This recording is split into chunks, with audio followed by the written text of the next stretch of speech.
Hello and welcome back to another episode of the Physiology of Endurance Running podcast. I'm Dan Nash, joined as ever by Owain Zarelli. Owain, how are you doing? Not bad. Yeah. How are you doing? Yeah, good. Is a dog going to fall off your sofa today or start sniffing you? She looks secure, but we'll see. Yeah, we'll see how it goes. So today we are going to dive into the topic of periodization. So basically, how should you, or what do we know about how is the best way to structure your training? And it's basically, I always think about it as breaking it down to like an order effect, in that actually you can got three different types of training, A, B, and C. Maybe maybe doing it ABC is better than doing it CBA or BCA or any other combination you can think of. There's only so many with three ways, but basically you could structure your training in infinitely different ways, and maybe some mix of when you do different elements of your training might result in a better performance. If I explain that roughly loosely. I think so. Yeah, I think it's how to structure your training for your desired outcome, I guess. Yeah. I mean, I think of it as not necessarily what is in your mix, but what order you do it in. Yeah. Is periodization really? If any. If any, yeah. And before we get into that, though, we need to give a shout out to our sponsors, SOAR. SOAR, producers of the very best running apparel out there, sponsor loads of pro or semi-pro athletes, kind enough to give us some kit. So I'll be wearing their kit in London when I do the London Marathon off the Elite Start in April. And I've tried and tested it over the course of the build-up and the race at Valencia and at Barcelona half as well. And I can't recommend it highly enough. Owain recently went to one of their events. Well, I'm hoping you're going to jump in now and tell me how good it was. Yeah, no, really good event with Hardlines, SOAR and Sport Wales. Really nice little run. It worked really conveniently for me. It was the first run back after Barry. Nice gentle pace, lots of sort of stops as well to let people catch up and regroup. That was part of Sport Wales had a whole sort of conference that day on especially female specific sports science. As part of International Women's Day, which was the next day. So yeah, good way to kick it off, group run, and SOAR involved as they are with a number of different sort of what do you call them, events or ways of highlighting, I guess, some of the sort of specific issues around running, which is really cool. It's nice for us to be associated with a brand that really cares beyond just selling stuff. Yeah, definitely. On the note of your first run back, how are your legs doing? Surprisingly good. So we're recording this how many days? 10 days out? 10, 11 days after, and yeah, I feel like I've pulled up really well. I'm back running a bit quicker than I thought. Felt really good. Like this morning. Yeah, this is like, I guess the second week back, and just doing 60 minutes every day. Just do 7 days of sort of 60 minutes running. Which might get a bit boring, but I don't know. There's no point pushing it. I think when I'm running, I feel good. Towards the end of the day, maybe my legs feel a little bit more tired. That could be the race. I'm also solo dog parenting this week, so I'm doing both the walks, which might be contributing as well. Oh, extra mileage? Are you gardening it? I'm not. Maybe I should. You really should be extra mileage there. Yeah. But no, feel it. Yeah. Normally I feel completely broken, and I look at people like you Dan, and I'm like, how are you? How are you back running a day or two after a marathon, let alone a week? But no, I pulled up really well this time. Which maybe you've had this sort of theory about if you even or negative split a race, you'd probably pull up a bit better. And I didn't realize I think I negative split. So I don't know. Maybe there's something to that. Well, I certainly think avoiding a massive blow up is going to be a big difference. Yeah. Yeah, that's good to hear. Good to hear. Ready for some for your next challenge. Yeah, we'll wait to Yeah. see what that is. Yeah. So periodization. So yeah, we've in our notes here we've called it periodization, like brackets performance planning. And as I alluded to earlier, I'd always think about periodization as how you should structure your training to get the most out of your block. So what primarily, like, what order should you do the different components in? Because although I think when we've talked about our own training, we've talked a lot about thresholds, and we both do a lot of threshold training. But I'm a big believer in that you should probably be doing a little mix of everything all of the time. It's just the emphasis should change. So periodization then is at what point in your preparations for your goal race, say a marathon in 6 months' time, should you be doing VO2 max training, threshold training, just easy mileage, sprints, all that sort of stuff, strength training. And I think I'm going to start with the spoiler in that there really isn't much of a consensus out there. There's lots of different theories, but it's actually an area where the research hasn't fully defined what is best. And I think there's good reasons for that. It's extremely complicated. It's very hard to do these sorts of studies. And we are all very individual, which I think is something we else will get to as well. So do you want to start us off then, Owain? Yeah, the other thing I'd add is like part of the reason it was interesting to me and sort of I wanted to do this topic is I think for quite a lot of people that get into running, I think especially, I'd say, I don't know, maybe I'm wrong about this, but maybe people that get into running a bit later in life, some of the sort of running training books are maybe quite a common entry into thinking about your running training more. So I'm talking about books by like Jack Daniels and is it Fitzinger, maybe? I've done another book in front of me, so I'm trying to remember how you spell his name. His marathon books, isn't it? Yeah. Those sort of books are, I think, for a lot of people, an entry into structured training if you're not going to pay a coach. And one of the sort of notable things about them is that there's a very, very like obvious structure, which when you then, or if you take a step back and you think, why am I doing this? Which I think you probably should be doing. You start to wonder, okay, why, with Daniels, is it like sort of marathon pace and then threshold pace and then VO2 max in that sort of order up to a race? And even if it's a marathon, that's the order it's in. And it probably works for a lot of people because you're adding structure to your training, but actually, as you sort of alluded to, it's very individualistic, and there's reasons why that might not be the best approach. But yeah, that's sort of an interest to me as well, because that was partly how I got into sort of running and sports science, was reading those sort of books to start with. But yeah, I think, as you say, we need to cover some I guess foundational stuff first, which is stuff we've covered in other podcasts as well. But I think it's important to go over again the sort of physiological model of performance. So these are the sort of the things you measure in the lab and the sort of what can be measured as determinants of performance, which is the Michael Joyner model. And the determinants are VO2 max, so your maximal aerobic capacity, your thresholds or your fractional utilization. So then where against that VO2 max does your, if we're going to go first and second threshold, where do they sit in terms of against your VO2 max and as an absolute speed, if we're talking about running? And then your running economy as well. So how much oxygen you use to travel a certain or travel a kilometer or per minute.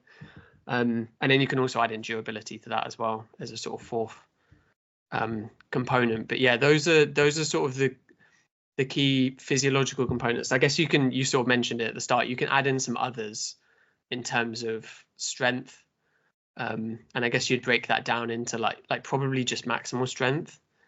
Yeah, and I think some of these are like sub-determinants. I think like strength is related to economy, but yeah, I'd say when you're talking about not the middle distances, then yeah, they're the big like 3 or 4, depending if you want to include durability in there or not. Like what's your VO2 max, what's your top end aerobic capacity like? Your thresholds, they determine how close to that VO2 max you can sit at during a race, and then your economy is how well you convert that oxygen into speed, and then that durability is how well can you maintain your VO2 max thresholds and economy over the course of a marathon, an ultra, whatever distance you're racing. But if you start talking about like middle distance events, when speed is really important as well, so your maximal sprint speed, that's probably where strength comes into it as well. Ability just to change speeds, accelerate. These like, I still think they are bolt-ons to the model and probably less important than having really good VO2 max thresholds and economy. But yeah, anaerobic capacity and pure sprint speed become obviously a factor in the middle distances, whereas in the marathon, they're pretty much not important. Yeah. Maybe controversial opinion there. I don't get it's controversial. I would literally, you could have take everyone at London Marathon and get them to race me over 100 meters, and I would not be in the top half. Out of the men, I would not be in the top half. Whereas I'm hoping I'll be in the top 20 out of the however many 40,000 people do London Marathon. And I'm probably a bit of an outlier, but like I am so bloody slow. Anyway, we got sidetracked there, didn't we? But yeah, I think it is important to have an understanding of that model because that's going to influence what we talk about in the next over the next 40 minutes or so. But yeah, I think periodization then is typically the idea is that you spend a block of time trying to maximize one of these attributes. Would you say? Yeah, I think so. Yeah, if you're a very surface level, you are just trying to improve one of those. And I think if I link back again to those sort of contemporary and book-based examples, they tend to probably try and do all three, which is maybe not what we are going to say is the best approach. Or you do all three, but they're doing all three in a very short space of time, and everyone does all three. And there's also a lot of mix-up between what training is actually going to improve what characteristic. Probably potentially running more easy running would improve all three, rather than a specific type of interval. But that's we've had that. It's the combination of everything that's going to change. Those variables. But that's probably a different topic for another day. I think that's been two or three previous podcasts anyway has come to that conclusion.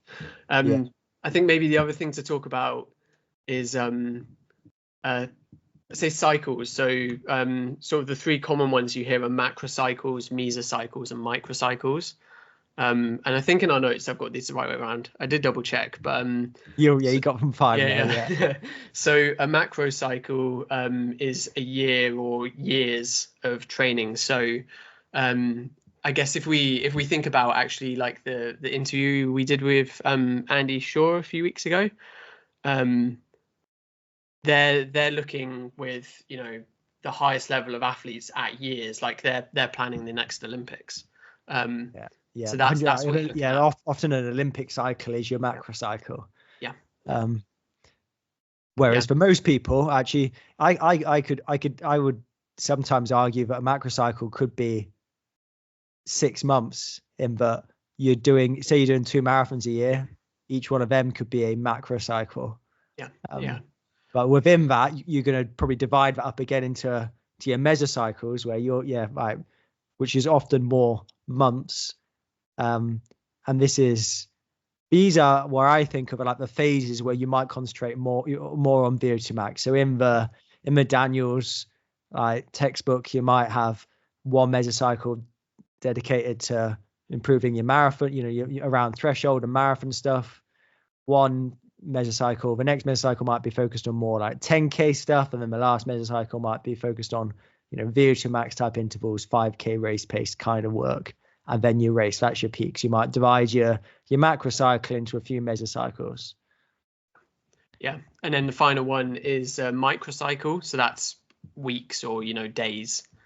So I guess with microcycles, that's where, you hear about some people in some training groups maybe do, 10-day training cycles rather than 7, especially if you're a professional runner and you don't have a, Monday to Friday job. You might change the length of your microcycle. But yeah, those are sort of some of the ways you can divide up training. One of the other ones that comes up a bit in research is slightly more, I guess again, this is looking at more the elite end of athletics, or cycling as well, but you have preparatory, pre-competition and competition periods. So if anyone's ever read I think this comes up quite a lot in the sort of the work about the Norwegian approach, and there's some of the work that talks about how the Ingebrigtsens train. All of that work is about the preparatory and pre-competition phases. I think part of the sort of nuance of that work is that there's nothing about what they're doing during the competition phase. But yeah, that's another way to break it down. But that obviously works better if you're targeting a Diamond League season and that ends in a World Champs or an Olympics. And then you can break that down even more, and it might be you have like a small competition period that's like the indoor season, like we're in now, and then you go back to sort of preparatory period. But yeah, that's more how to apply it if you have very specific peaks within your year, which maybe more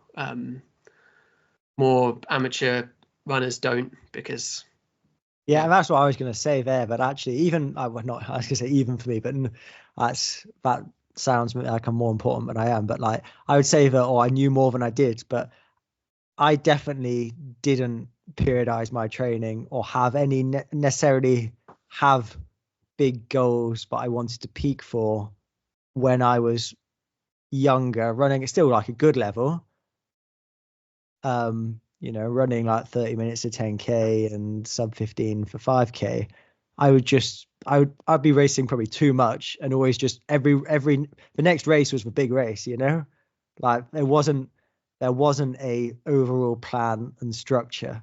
And maybe that's one of the key takeaways is, I think, just stepping back, and regardless of how you go about periodizing your training, just thinking about what is the best way to get you choosing a goal race, a peak race, and then spending a time to systematically build towards that is periodization. And that is probably going to have an impact in itself. Anyway, it's probably less the case for marathon runners, because you've got an obvious A race there for marathon. Whereas if you're like, when I was younger, if you're racing 5K, 10K cross country, you could race almost every. I could be racing like 30 times a year, which is way too much. But it's easy then to fall in the trap of just chasing the next race. Yeah. That's definitely something that club runners fall into that trap. And it's not it's not a trap if you enjoy doing it and just you're not that bothered. It is, but I think it is a if you want to really peak or see long-term progress, I think just chasing your tail over time and the next race is probably not the way to approach it. So actually just thinking about how you should periodize and structure your training can unlock like long-term growth, I think. Yeah, and I guess also, for chances are, if you're listening to this, you're probably like thinking about it already. But just even thinking like, if you're training for a marathon and there's a 5K race, or like a common one that a lot of club runners will be doing is like road relays in the next few weeks. Just for most people, it's somewhere between like 4 and like 6 or 7K. Like if you understand the physiology of like that race, then it's not actually particularly hard to fit that into a training block. But that's where first of all, not having every race as a goal race or like the goal, And then understanding, but that's sort of separate, sidetracked a bit there. But just understanding that a race still impacts your physiology. So if you go and race 5K, you probably don't need to do very high intensity intervals like 3 days later. But I think we've said that on other podcasts. So should we go through some classic periodization structures then? Yeah.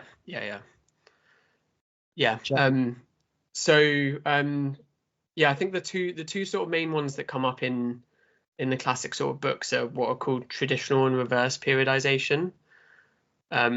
So again, hopefully I got this right around.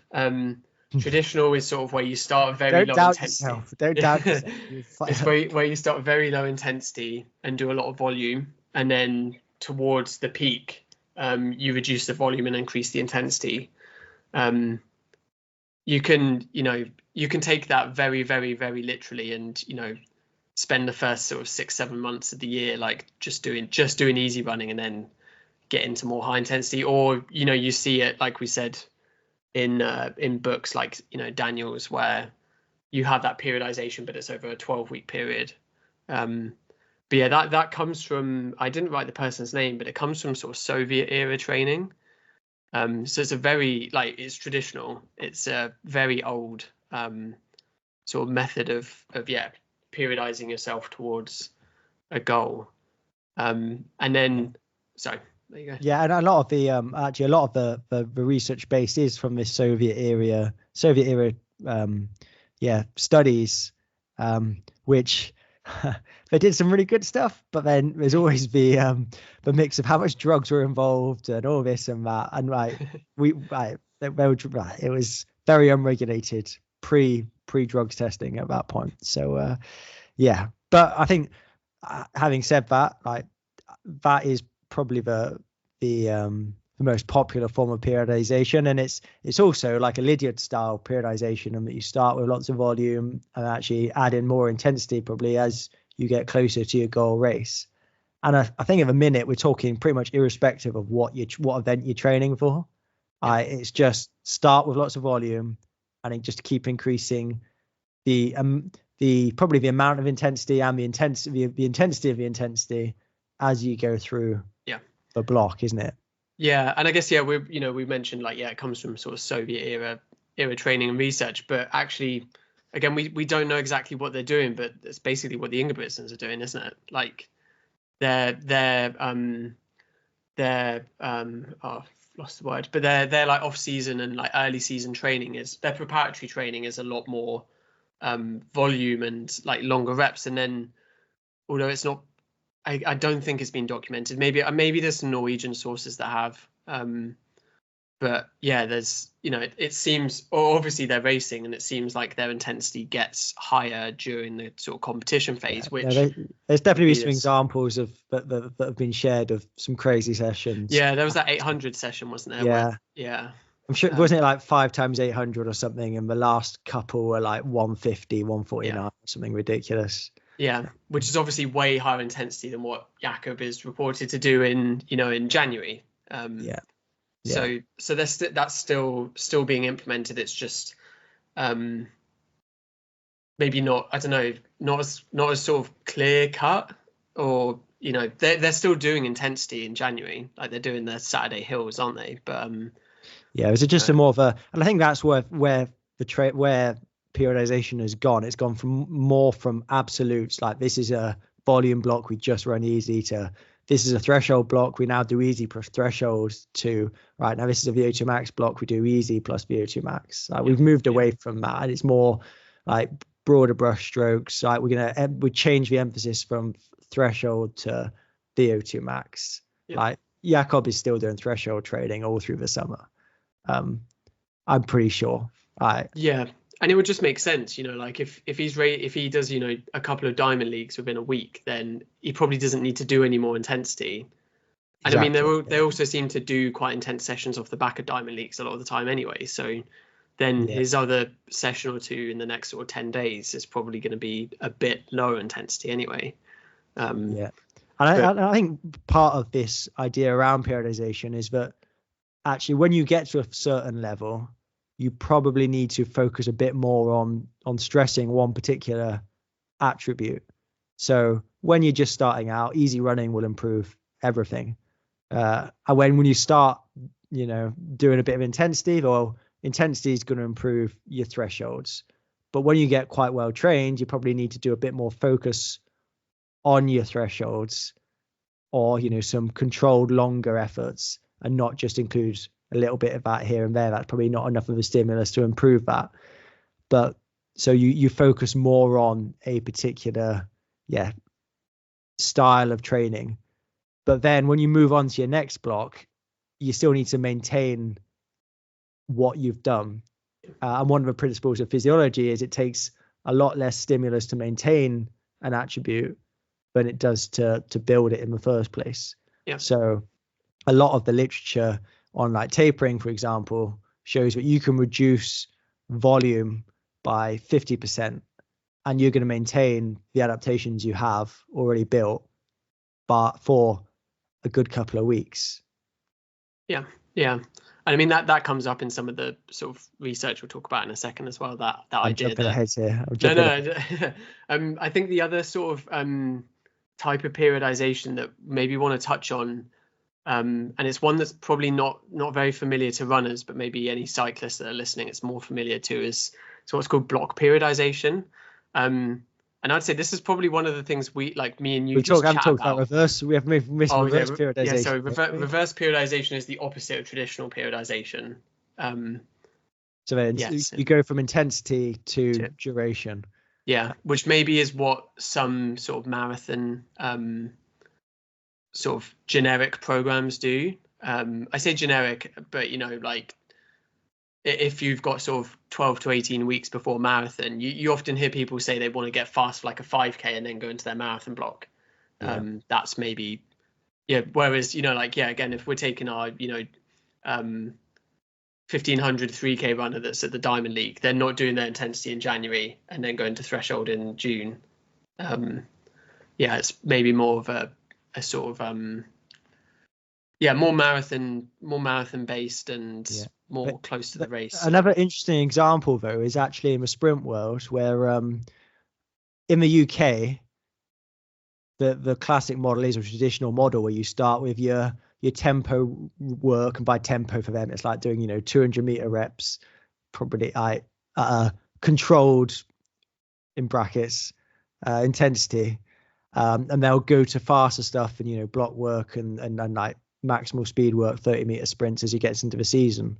But in Jamaica, they do the opposite, and that they build the speed first and then and teach them to endure that later. So if you're a 400-meter runner, well, first get your max speed in a really good place, and then build the capacity to sustain that by doing more 400-meter specific training. And I think cycling as well I think reverse periodization is more prevalent as well, especially if you're thinking about, well, the Grand Tours. It's similar to a marathon in that you probably don't want to just do long hard stuff all year. Maybe start with some more explosive sprints and progress that into longer reps over the course of the winter into the summer. Then this other method of periodization, block periodization. So what I was saying was, I think this is something where me and you over a cup of tea have talked about quite a lot, like whether you could implement this in running. But basically, it gets used in cycling a lot where you don't have sort of the load bearing, and maybe does it get used in swimming? I don't know if it's. Yeah, I think so. Swimming's is just a sort of almost a completely different. Well, it is obviously a completely different sport, but like, they're doing intensity all the time, aren't they? So. I don't understand swimming. Even for someone who's done some work in swimming, I don't understand swimming.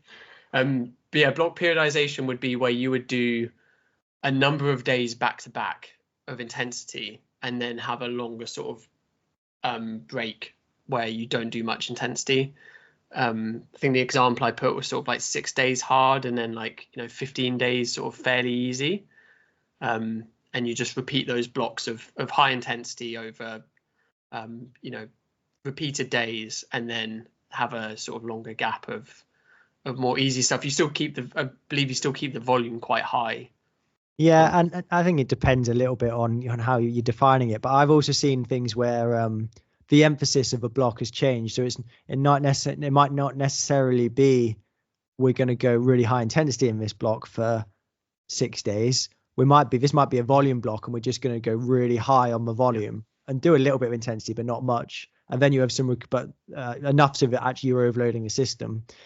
Then you take a few days easy, and then you do another block of high volume, and then a few days easy, and then you transition to more of a threshold block where you do still high volume, but with loads of threshold work in there, before going on to just having blocks of really intense training, with days that are a block of time which is actually quite easy in between. And I guess there's obvious reasons why you might not be doing that in running, and probably get away with it a bit more in cycling. Yeah, I mean, this is what we talked about, is like, could you get away with it in running, and like how would you implement it? And I think we've always come to the conclusion, like, we would like to try it, but also don't want to break ourselves. I mean, if anyone else wants to try it, let us know. But I think one other example, which I think is a spin on block periodization, which is really interesting, is Niels van der Poel, who was the Olympic. I'm not sure he's a current. Yeah, speed skater. Yeah. I'm not sure if he's a current Olympic champion, but as far as I knew, he'd last had the world record in the 5K and maybe 10K. Is that an event they do in speed skating? Anyway, he outclassed. He's a different league, outclassed everybody, and he can publish all of his training. And it was following this more block periodization strategy, but more from a psychological point of view, in that he wanted to be he's obviously a professional athlete, but wanted to have his life like he was a normal 9 to 5 guy. So he would do a lot of training Monday to Friday, and then have Saturday, Sunday completely off. But he used this block periodization approach, where over the winter he would do really high volume in just 5 days. So he'd be doing 30 hours of training in 5 days, and then have 2 days off. And we just repeat that cycle back to back to back with pretty much exclusively volume. And he mixed it up as well. Like, speed skaters don't just speed skate. He actually did most of it cycling. He did some ultra running to give him some like intermediate goals, I think, to work towards. I think he did a 100K race from memory. Some crazy stuff. But yeah, basically a volume which was just aerobic based work. And then he transitioned to a block of threshold stuff, which seemed crazy. He did almost all of this on a bike, and it was just twice a day he was doing a threshold session, Monday to Friday, and then it would 2 days completely off, and then just do blocks of that. And the last bit was race specific stuff, where he did go more into the speed skating and was doing stuff at race pace, so more VO2 max type intensity intervals. But again, followed this principle of 5 days a week, did a hard session, and then 2 days off. Can't imagine how good you'd feel on like Friday afternoon when you finished. That will probably feel bad, but also feel good that you have 2 days. Yeah. But he also said he was, I think, because it was a really nice case study paper, and he was saying, well, if he didn't feel ready to go again on Monday, he'd have Monday off as well, and then he would. But he'd also note his fatigue levels over the course of a week. And of course, Monday he felt the best. It just got worse and worse and worse. But if he was getting to a point where he was in too much of a hole, he would go, well, I need to have Friday off, actually. And he'd go Friday, Saturday, Sunday. Yeah. But it's interesting how these different approaches people are using different approaches to get to effectively the same point. Yeah. So I think maybe just quickly touch on some of the research. Because there isn't much research. Maybe we'll talk about the limitations first. It's hard to research this, because generally a lot of research is sort of 12 weeks long. I think we've said, and I've definitely heard other people say, it's generally the length of a university term, because you rely on university students in a lot of cases to be your participants. But no, there was just a couple of systematic reviews that looked into some of the research. So there was one, I'm going to completely butcher this name, but by Gallen Rioja et al. One of the authors is Stephen Seiler, who a lot of people will have heard of. And I think you did a good job with that name there. I reckon that's a fair stab. So they were looking at periodization in cycling, and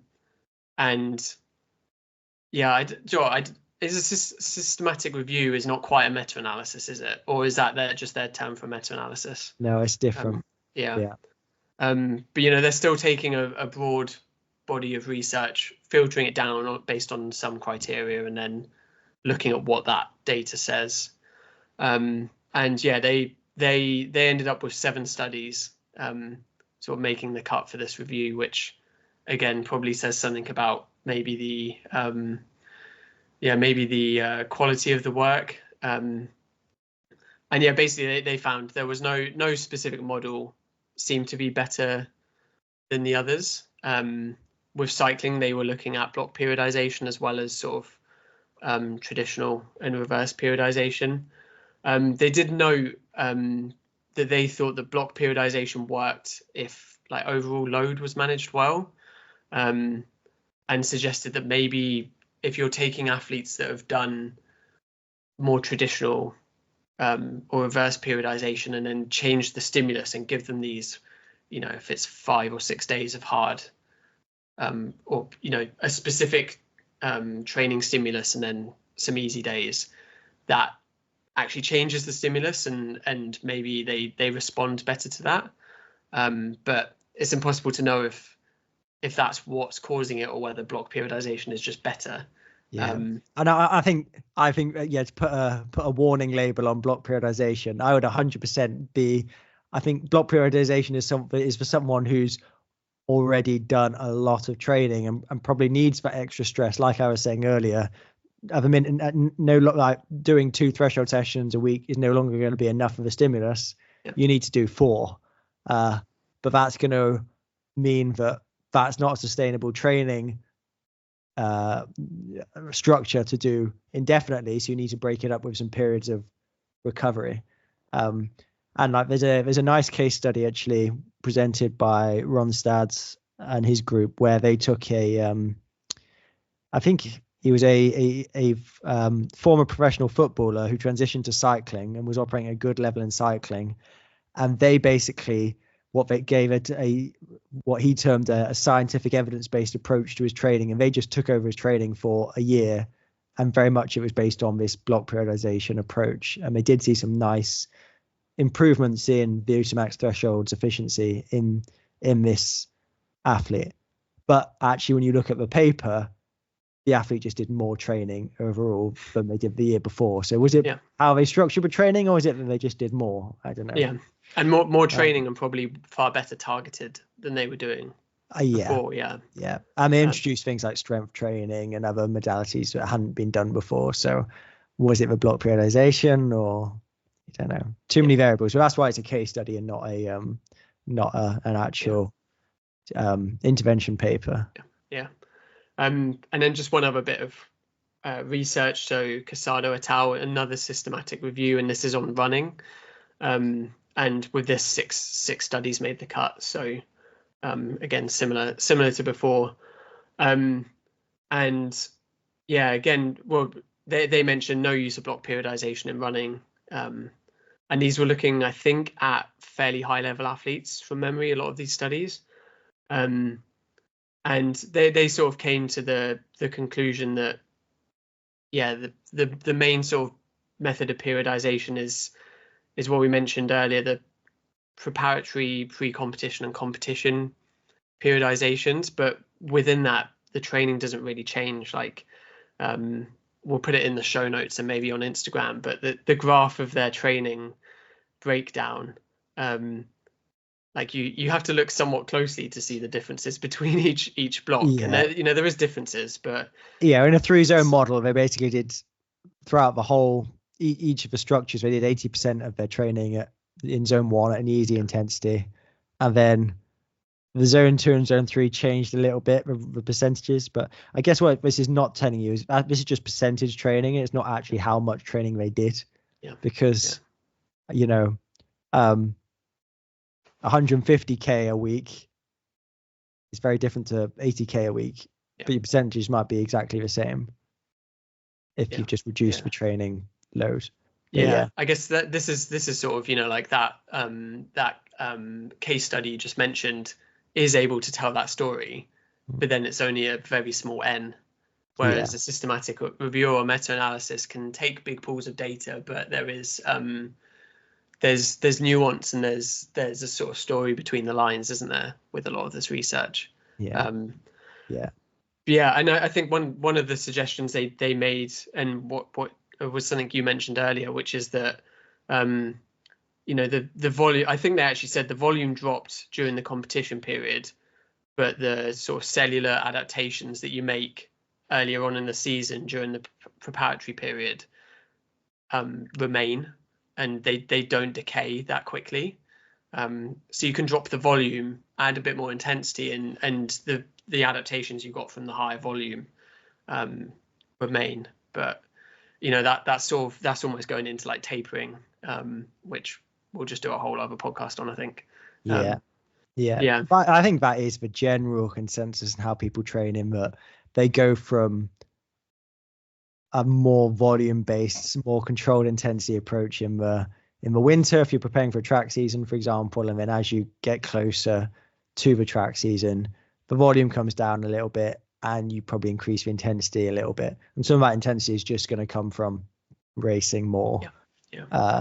But you're probably going to do a few race-specific sessions as well. And it's partly just natural in that you can't maintain a high volume and do all this intensity at the same time. You're recovering from races, you're tapering into races, so volume is naturally just going to come down a bit. So I think we've talked about, I guess, like some of the sort of contemporary applications of periodization and some of the research, and I think this is maybe where we move on to our like brackets of performance planning. So this is maybe a way of thinking about your training that at least a lot of people maybe do at sort of a higher level,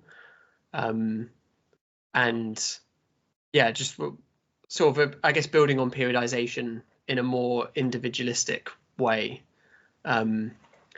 So I think maybe the starting point, and I think it's been the starting point in a few of the topics we've had, is testing or profiling is sort of where you need to start, because it's all well and good with the sort of generic plans, but actually if you go into the lab and find that if you're training for a marathon and your VO2 max is really high, then you probably don't need to touch that too much. And that's maybe been a theme of a couple of the sort of Road 2 series we've done with Dan, is that you don't you don't need to touch your VO2 max too much, because it's pretty high and it's not a demand of the distance you're training for.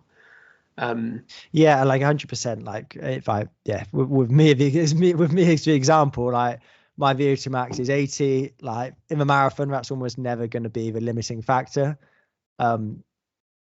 Whereas if your VO2 max needs to be high enough in the marathon, like you can only push your threshold to a certain percentage of your VO2 max. So about LT2 at about 90% of your VO2 max, that's typically the highest you're going to see it. Maybe 91, 92 have been reported in some unique populations, like the cohort who are being trialed for the Breaking 2 project, for example. Like I think their mean was 91, 92%. LT2 is a percentage of VO2 max. But then it comes a little bit down to where you're defining LT2 and all of this and that. But if you are someone who's coming and actually your VO2 max is 50, but you want to run a 2 hours 30 marathon, your VO2 max is probably not high enough, even if you're very economical. So that in the case of that athlete, then they need to improve their VO2 max first. So even though you're not running your marathon at VO2 max pace, that athlete needs to increase their capacity to work aerobically before necessarily working on their thresholds. And I guess if you have two athletes come in to get tested, and they're both looking at Valencia Marathon. Because, you know, one of the points we're going to mention is that we don't know how long adaptations take, and it's not a case of a few weeks. You know, their training from the outset is going to be completely different based on the profiling. So, you know, it doesn't really matter necessarily what method of periodization you use. Their starting point is completely different. So their journey is going to look completely different to the race. So that's, yeah, where the profiling is important, and yeah, figuring out your strengths and weaknesses. And yeah, something we've mentioned a lot is that's what all the best sort of groups and athletes are doing now. Is profiling, and not just, well, there's better uses of your time, isn't there? Rather than just saying, okay, across a year we're going to cover all the bases. It might actually be you want to bias your training more towards one athlete, and then for another athlete, bias it the other way. So being a bit more targeted, and that's how you're probably going to see bigger breakthroughs, because you know, having a bigger VO2 max is never going to be a bad thing, but for the marathon, for example, it's definitely not the most important thing. It needs to be good enough. So why waste 4 weeks of training focusing on improving your VO2 max when actually it's for your goals, it's already in a good enough place. And for me, it's periodization is an ethos, or it's a what am I trying to say? Periodization is sort of an established blanket approach to everybody. So like you've got like traditional periodization or reverse periodization or block periodization, whereas actually I like using the term performance planning as it's more individual, and it's first, like you said, profiling someone, identifying where their strengths and weaknesses are, then relating it towards their target race and their goals for that race or races over the course of a summer. And then it's a case of thinking about, okay, so what do I need to improve? How long is it going to take me to build those qualities? Because if we go back to the marathon, and you've identified that this athlete needs to improve their VO2 max a little bit, you don't just do VO2 max training indefinitely all the way up to the marathon, because at some point you need to make your training more specific to the demands you're going to face. Because doing 5 times 5 minutes or whatever you want to do as your VO2 max session is not going to condition you. It's not going to improve those durability. It's not going to give you the structure integrity to run 26 miles and not fall apart. It's probably not going to optimize your thresholds as much as they could be. So that's when you start dividing up your training into these mesocycles. And we've got the note here, work backwards from the race. And we're saying work backwards in the race, and it's not a case of like 3 weeks time. This is like months and months in advance, because it's not a case of just doing a couple of VO2 max sessions and your VO2 max will improve. Like it's months for these adaptations to impact. Longer term performance planning and strategic planning is sort of what we're suggesting. And then even just asking yourself, can you actually make that improvement before a race? Because there might be, I think one of the notes I made is the sort of psychophysiological response of training. It's,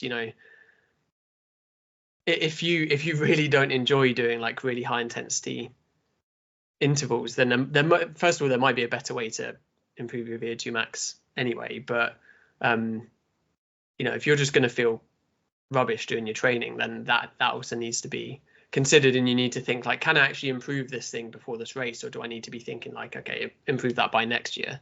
And another example would be me trying to shoehorn in some strength training before Valencia and actually not giving myself enough time, not prioritizing it, not enjoying it, so not prioritizing it. And really, I think I didn't achieve much by doing a half an hour of strength training once a week. Whereas this time going into London, I'm trying to be more systematic about it. I've given myself a window. I feel like I've already made some good strength gains. So in the final few weeks, I can probably afford to drop it down, either the number of sessions I'm doing a week or the amount of sets I'm doing with each training session, to just go into more of a maintenance phase, and hopefully accumulating those hours over the course of, well, what will it be? 4 months will be enough to influence what I'm trying to get out of that, which is improve running economy. Yeah. And although, you know, we've mentioned on the Road to London podcast, like that is enough time based on some of the research. Like you'd still ideally, like you would say, okay, if in a year's time, if you keep that up, like your economy will hopefully be significantly better. You'll see a lot more improvement from that. And that's the time frame to be thinking about. Yeah, like that paper we spoke about, from Michiel, I forget his second name, begins with a Z, but it's gone. Sorry, Michiel. They saw meaningful changes in running economy within a 10-week window. So I've given myself, what's that, 4 months basically. So a 16-week window,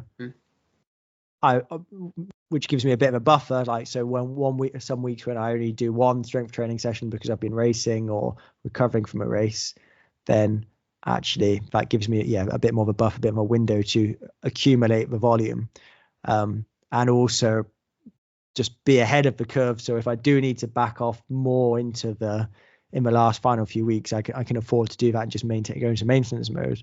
But I 100% agree with you that if you keep it up for a year, you're going to see arguably much bigger, or certainly I think you'd expect to see longer term developments, because there's that concept of you start something new, you're going to get a big bang for your buck straight away because it's a novel stimulus. And I was going to say that strength training is completely from new. Whereas when we're talking about running, like chances are, if you're listening to this and thinking about doing this, you've been running a bit of time. Yeah. So it's not going to be quite as quick. Yeah. Yeah. And 10 weeks is already a long time. Like it's hard to think that far, you know. Yeah, it's hard to sort of think that far ahead, and we're saying, you know, even longer. Yeah. And like, this may be BS or not, but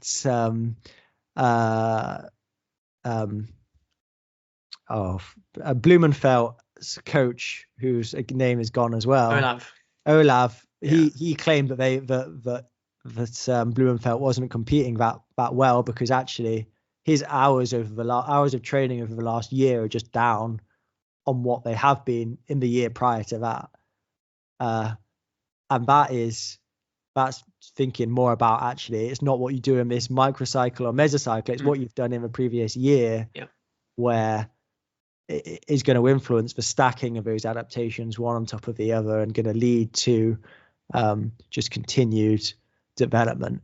And I'm going to at some point going to do it a bit more systematically, but if I go back and onto my training peaks, I can look at how many hours I did each year, and it's been a reasonably steady growth. And certainly the last couple of years have been higher volume than I've ever done over the course of a year, and that's translated to better performances across the board. So I think one of the caveats with this periodization and performance planning is that actually it's just finding a way to do more training, and actually mixing up the order of how you do stuff may have an effect, but actually just doing the basics right of slowly increasing the training loads, having a training program that allows you to do that, by most of it being easy and being reasonably controlled on the intensity most of the time, is how you just accumulate more and more load, which is assuming you've got a lifestyle to absorb that, adaptations and improvements in performance. And I don't know, we sort of in wrapping up point, I guess. I've realized I've just sort of brought us to wrapping up point without necessarily. I think we made it there anyway. I think like you know, going back to those contemporary examples, they're not a bad place to start. And if it means you think about your training and you think about what you're trying to induce from a session, I think that's never a bad thing. I think like the more runners that are empowered to sort of think that, the better. But then going beyond that, like I said when a minute ago, like profiling and understanding your own unique physiology is really sort of the foundation to then strategically planning performances, because that just sets your start point, and it's different for everyone. But then thinking quite long term about the demands of the race you're targeting, and how you're going to improve those areas of your physiology over a long period of time, not just a few weeks, is where you're thinking more about performance planning than just a sort of 4 to 10 week training block before marathon. And it's just bigger picture thinking, isn't it? And before we get comments, one of the periodization strategies that appeals to me the most, although I've just sort of poo-pooed periodization a little bit, thinking that it needs to be a bit more individual, is this like idea of a funnel periodization, which is very used by people like Renato Canova, where they go, right, let's build the qualities, the capacities we need first. So if we're preparing for a 10K, well, let's start with the extremes of building a really good aerobic base by just doing some mileage, and we'll increase our sprint speed on the other side. So we've got like an endurance bias and a speed bias. So start with lots of easy running and some hill sprints, and then we'll actually go a bit more specific. So we'll do a bit more marathon type paces on the endurance side, as well as all the easy running. And we might do some 1500 meter pace work, and you're effectively funneling it in. So as you get closer to race pace, the endurance gets quicker and the speed becomes more speed endurance, longer, closer towards your goal. And logically that appeals to me and makes sense. You're building what you need, but it still doesn't take into account that what's the athlete's starting point? How long does it take to make those changes? Is that going to be different depending on the athlete? And Renato Canova, if you've ever listened to him talk, sounds a bit like a mad scientist genius. His brain is working a million miles per hour, and I think he's going over all this stuff in his head, but that's not what's come out necessarily when people are interpreting what he's doing. And I think also, like, you mentioned Blumenfeld and what Olav said. Like I'd heard that as well. And the same with Canova. Like for us Brits, like the best example of Canova is Emil Kress, and he had quite a long period of like getting better, and he was like it did feel like every single race he did he got better, but over a longer than a year's period. And it's interesting to see, he's dropped out of London now. Achilles injury, apparently. Yeah, it'll be interesting to see, maybe London 2026, like, can he get back to that level, or does the Canova approach actually, people focus on that sort of short window, and you see people, again, you see club runners sort of saying they're doing Canova style training, but actually is really the magic and the thing that makes it work actually just that you've accumulated like months into years worth of training, but then people focus on that last little bit. I don't know. Yeah. I do think I like a quote from which maybe we can end on, from Steve Redgrave, who obviously multiple-time Olympic rower. I don't know how many Olympic medals, golds he had, but he's quoted as saying to one of their sports scientists, what's his name? Who's this Steve guy? Ingham. Steve Ingham, saying Steve Ingham's trying to explain to him why they're doing this approach of training, and Steve Redgrave says, "We did high volume training, we won Olympic gold. We did high intensity training, and we won Olympic gold, and we did a mix of both, and we won an Olympic gold." I'm paraphrasing a little bit, but he's like, does it really matter? Like, you just got to do a lot of training, get tired all the time. Which maybe that's what it boils down to. But I think you can still be smart with that and do it in ways that are sustainable and systematic and logical process of going, right, what do I need to work on? And how long is it going to take me to achieve that adaptation? and where does that sit relative to what my goals are and what race I'm doing. Yeah. So hopefully, I think this episode should just, for me, the takeaway is just take a bit of a step back, look at your long-term approach, not just the next 4 weeks, not just the next race or two, like the next year, 2 years. Where are your gaps in your training? What do you think your weaknesses are? Where can you work on them? Where would be a good window to work on them? Like for me, like post London, I don't know what I'm going to do, but I would like to prioritize getting even my max speed in a bit of a better place, and maybe dabble with a bit of a track work, because it's not something not track work, track races, but it's not something I've done for a long time. But I feel like I've got a good window there to try something new before probably going back to Valencia in December, because I'm 2 PVs for 2, and you got to keep going back, haven't you? It's where the magic happens. But yeah, any closing thoughts from you? I think that's a nice way to put it. Maybe just, we sort of talked about it again and mentioned that previous podcast with Andy Shaw, like where he's talking about this huge team around the athletes, and a lot of our listeners don't necessarily have that, but you can still take that systematic and individualized approach to your training, and get maybe more bang for your buck from your training than, because it is systematic and individualized to you. I think that's a good place to leave it. Yeah, sounds good. Well, thanks for listening, and tune in again for more hopefully exciting episodes. We've got a few good ones lined up, I think. So stay in touch.